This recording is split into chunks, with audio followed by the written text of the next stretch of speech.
Anda kembali menyaksikan Apa Kabar Indonesia Malam. Kita lanjutkan diskusi kita. Saya mau kembali ke Pak Sugiat. Pak Sugiat, ini kalau kita hitung-hitungan kursi dari partai koalisi pemerintahan dari Presiden Prabowo Subianto. Kalau Menpora kan sebelumnya dari Golkar, kemudian sudah digantikan posisi P2MI. Nah, untuk kursi-kursi yang masih kosong ini, apakah mungkin juga dari Golkar atau sebetulnya ada peluang lain untuk mengisi kekosongan dari dua pos menteri tersebut?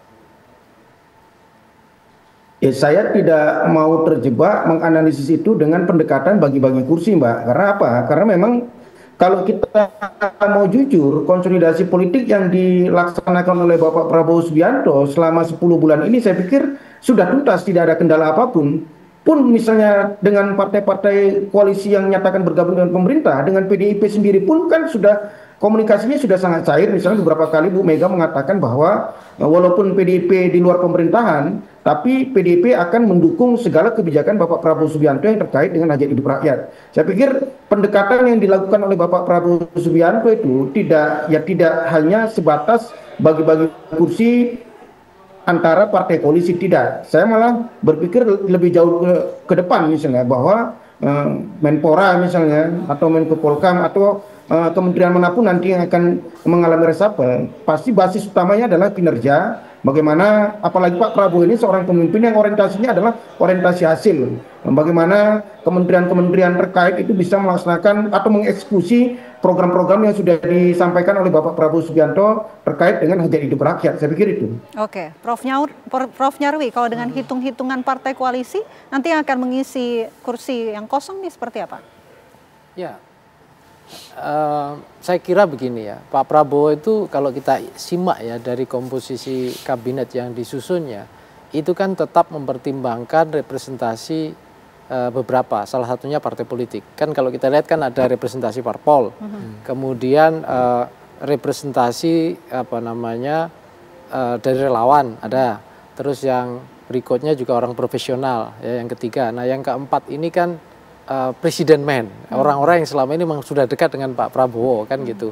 Ada yang ke parpol, ada juga yang di luar parpol, tapi kan dekat gitu ya. Nah artinya bisa diajak kerja dan bisa dipercaya. Nah kalau yang dengan partai kan kalau periode yang sudah jalan kemarin sebelum ada reshuffle itu kan untuk menteri itu kan 23, itu kan separohnya ya. Tentu ada yang mengatakan nama-nama lain itu rekomendasi juga dari parpol sungguhnya, tapi tidak seakan-akan tidak merepresentasi parpol.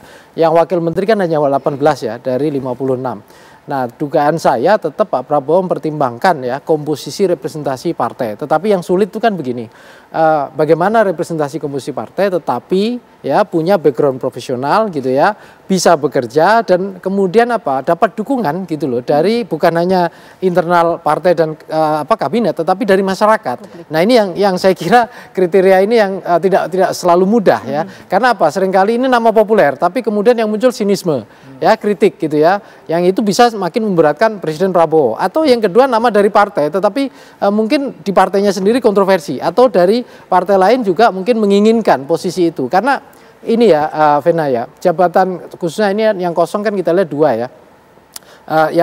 Satu Polhukam oke lah, mungkin itu otoritas presiden. Tapi yang satu ini kan Menpora ya. Menpora ini posisi yang sangat strategis. Ya kenapa? Karena ya tadi selain dia bisa connect dengan peluangnya ya, lebih dari kurang lebih 54% populasi kita di Indonesia saat ini, politik olahraga ini menjadi panggung politik juga. Jadi ini panggung yang istimewa juga yang saya kira menjadi rebutan ya dari banyak juga partai-partai menginginkan seperti itu. Belum lagi kalau ada beberapa yang kosong lagi, misalnya wakil menteri itu ya, wamen koperasi seperti itu. Saya kira juga dengan sekarang jaringan koperasi merah putih, koperasi desa itu ya, di desa-desa ini juga jaringan yang luar biasa. Dan ini dalam konteks panggung politik, panggung elektoral, ini resources yang saya kira menjadi lirikan banyak partai-partai politik di Indonesia juga. Itu kira-kira. Bung Nigara, silakan direspon posisi Menpora.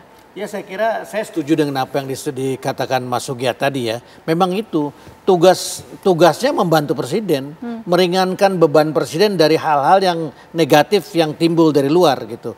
Nah itu pentingnya orang yang mumpuni di bidang itu gitu loh. Nah apakah orang mumpuni itu orang muda atau orang tua, itu bukan persoalan yang mesti diperdebatkan gitu. Kenapa demikian? Saya kan kenapa ada usulan pandangan saya, kenapa pemuda itu harus diurus sendiri? Itu tadi 54% anak-anak muda nggak bisa diurus gitu loh. tahu anggaran Menpora berapa? Nggak cukup untuk anggaran itu.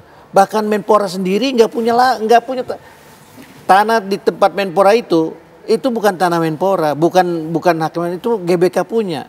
Saya pernah jadi direksi di situ, saya tahu persis itu tanah TVRI, lahan TVRI gitu loh. Padahal undang-undangnya jelas bahwa olahraga itu dia bawah di tangan Kemenpora, tapi nggak bisa dilaksanakan. Seperti apa gitu? Harusnya semua yang di GBK itu jadi bagian dari Kemenpora.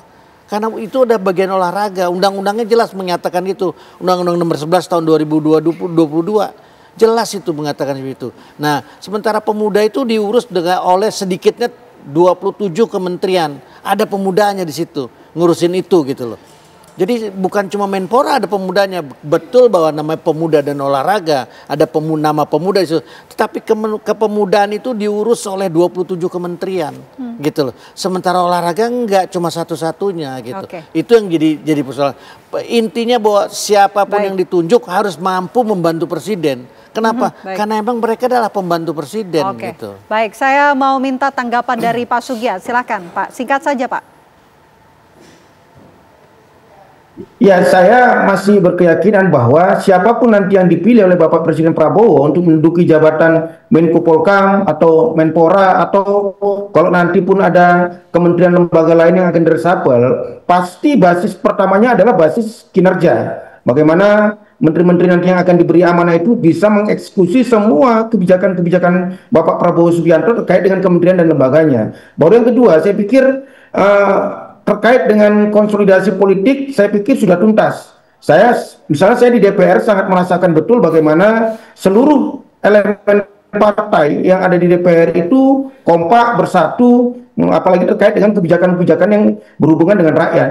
Saya pikir tidak ada lagi nanti perdebatan-perdebatan yang tidak substansi, misalnya apakah bagi-bagi kursi atau bagi-bagi untuk partai politik, tidak. Saya yakin dan percaya bahwa ke depan Pak Prabowo akan selalu berpikir berorientasi hasil. Karena apa? Karena dia dikasih waktu tinggal 4 tahun sekian bulan.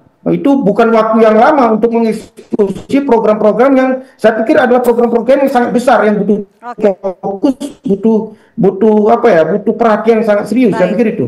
Oke, tentu kita nantikan ya kapan nanti Presiden Republik Indonesia Prabowo Subianto akan mengumumkan siapa yang akan mengisi 2 kursi menteri yang sampai saat ini juga masih kosong. Terima kasih Bung Nigara, terima kasih Prof. Nyarwi, terima kasih juga Pak Sugiat sudah hadir di Apa Kabar Indonesia Malam.